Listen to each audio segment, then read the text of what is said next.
ya kwamba kama Mungu yuko upande wetu na sisi tuko upande wa Mungu, hawa ni chai kwetu. Yeriko tutashinda, Yeriko tutachukua, Yeriko tutachukua. Na ndio maana nikasema kuanzia tarehe 30 mpaka tarehe 3 mwezi wa 5 tutakuwa na kongamano la wachukua milima, na tutakuwa naye kule Dikota yetu. Tutakuwa na kongamano la Mountain Takers. Haleluya. Kongamano la wachukua milima. Bwana ametupa neema.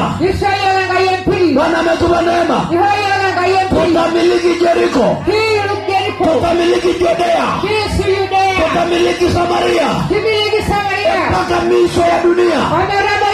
Narudia, tutamiliki Judea. Tutamiliki Jericho. Tutamiliki Samaria. Tayari tumemiliki Jerusalem. Na tutaenda mpaka miisho ya dunia.